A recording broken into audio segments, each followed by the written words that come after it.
qu'on nous empêche de parler lingala, qu'on nous empêche de parler mbeti, parce que mon père est mbeti, donc par ricochet je le sais aussi.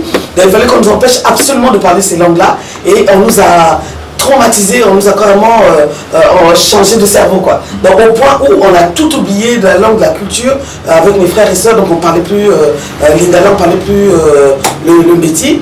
Et donc moi à l'université, j'étais la dernière, et je me rappelle même que mon prof de lingala avait pitié de moi, parce qu'il m'a donné une phrase à traduire à l'oral, et j'avais rien compris. Ça dit, je disais, c'est pas du lingala, ça, c'est autre chose, c'est une langue, mais c'est pas du lingala. Il m'a dit, Peggy, c'est du lingala, et si tu n'arrives pas à traduire ça, mais franchement, je sais pas d'où tu sors, quoi. Et j'ai pas pu traduire. Bon, mais quand même, j'avais eu ma licence.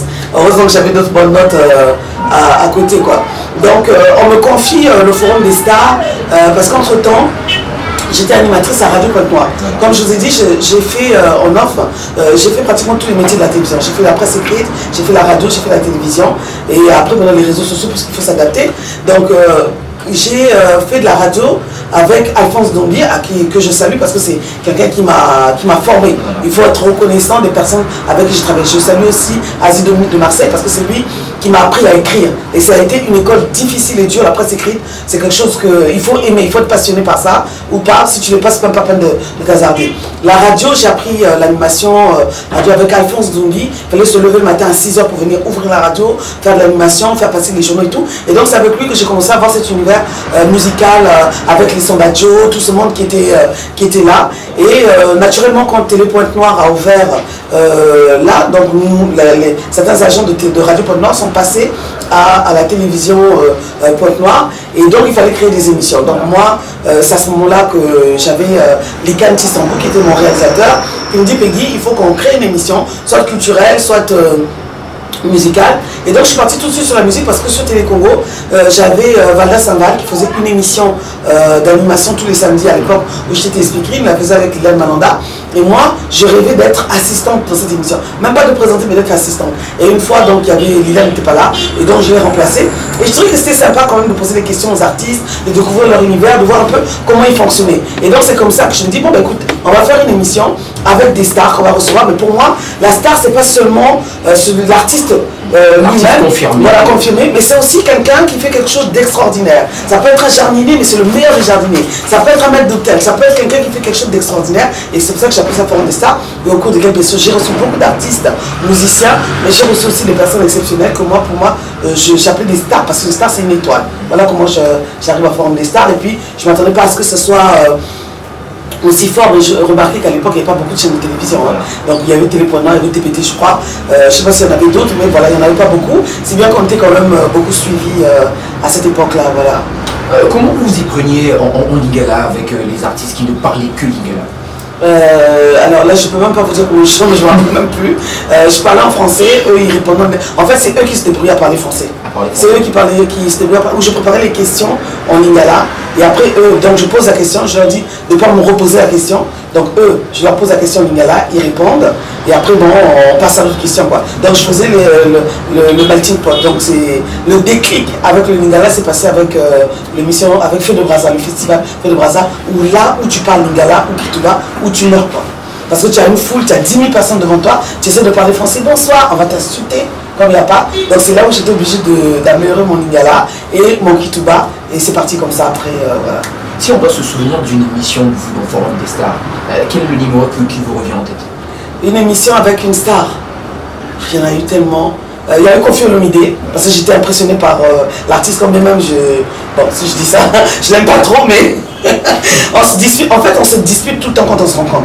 Et il raconte n'importe quoi, et puis surtout il a l'habitude de salir l'image d'Eloge Patrick, qui était mon grand frère, quelqu'un que j'aime énormément et que j'aime énormément, et avec qui il était, et si Koffi est arrivé ici à Prenant, c'est grâce à Eloge. Donc comme toutefois il avait l'habitude de critiquer Eloge, dernièrement quand je suis parti à Kinshasa, il racontait n'importe quoi. Donc on a l'habitude de se disputer, mais c'est de bonne guerre.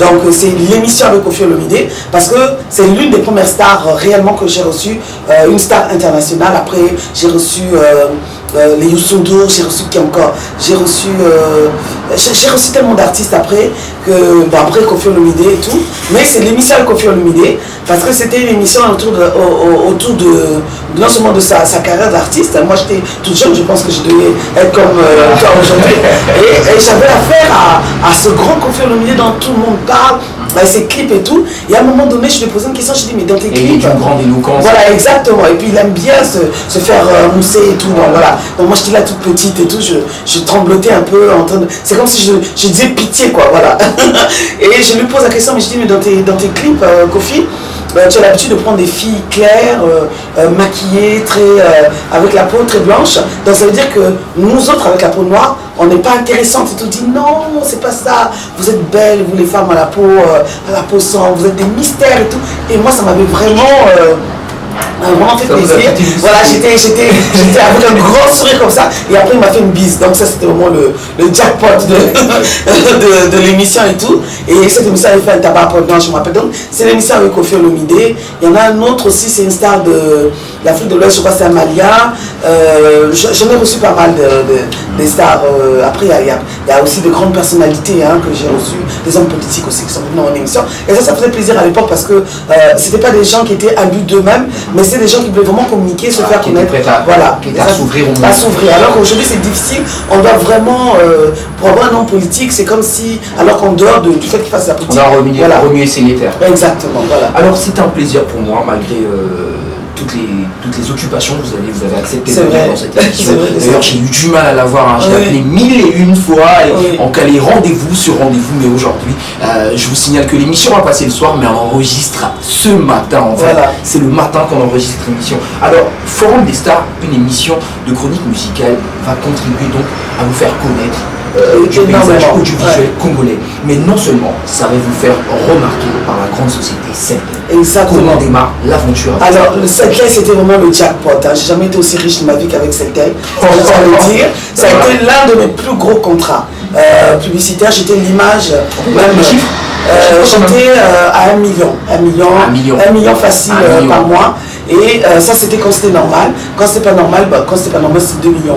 C'est-à-dire que quand on vous envoyait avec les chiffres. Non, moi je sais pas pourquoi on va cacher l'histoire d'argent. C'était 1 million. Et à l'époque, je vivais chez mon père et ma mère.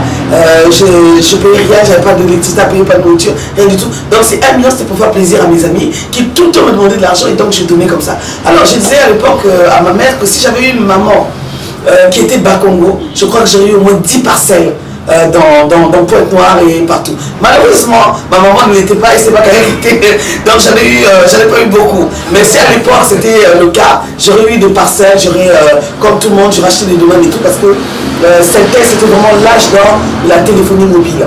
On partait, on voyageait à travers le monde, on voyageait à travers le Congo, et chaque mission nous rapportait énormément d'argent. Ça nous demandait beaucoup de travail, mais ça demandait beaucoup d'argent. En fait, à l'époque, c'est monsieur Anissé Konga, que je salue au passage parce que c'est le nouveau DGA, je crois, de Congo Télécom. J'espère que ça va faire évoluer Congo Télécom. C'est aussi Anissé donc qui va me remarquer et qui va me dire bon bah écoute Peggy, donc je veux que tu fasses des histoires de gazette, que tu parles des produits de Celtel en lingala, en kitouba et en français. Il y avait encore cette histoire de lingala, kitouba. Moi j'ai essayé de bricoler, mais ça marchait pas. Et j'étais au Forum des Stars, et à l'époque il y avait ici une émission qu'on appelait 3 quarts de vérité. Voilà. Donc à TPT avec Eloge, voilà. Exactement. À son âme en tout cas. Voilà. Et avec Assetou Badian. Et on était des concurrents, tu vois. C'est-à-dire que moi je faisais Forum des Stars, et lui faisait 3 quarts de vérité. Et donc c'était vraiment la concurrence et tout. On se retrouvait parfois sur des concerts où lui il a négocié, moi on veut pas de moi et tout. Parfois moi c'est moi qui négocie, on veut pas de lui, donc c'est tout le temps comme ça. Et on se tirait un peu dans les pattes. Et monsieur Anissé, donc l'idée ingénieuse qu'il va avoir, c'est de réunir cette équipe-là pour faire les gazettes Azure, donc en français, en lingala et en kitouba.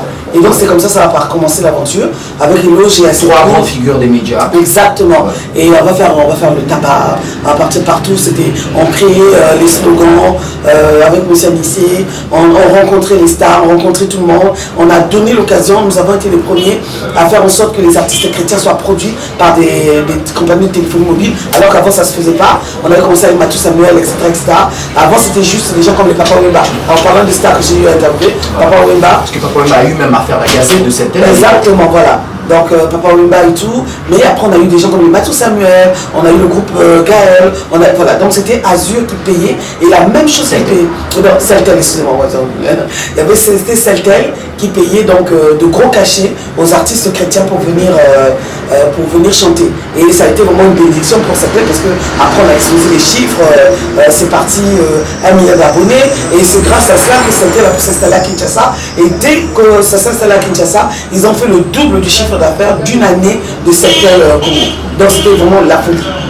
Voilà. Vous avez contribué à faire exploser donc le compteur de Celtel. Exactement. Voilà. Et qu'est-ce que ça fait aujourd'hui pour la fille que vous étiez et qui n'imaginait pas devenir une star de la télévision, une icône, que ça fait de gagner autant d'argent et d'être aussi célèbre? Alors gagner autant d'argent, je peux dire que ça me faisait quelque chose, parce que l'argent en fait j'en avais parce que mon père c'était quelqu'un qui travaillait dans une société pétrolière. Je suis une fille du pétrole, ma mère était secrétaire de direction, donc déjà j'en avais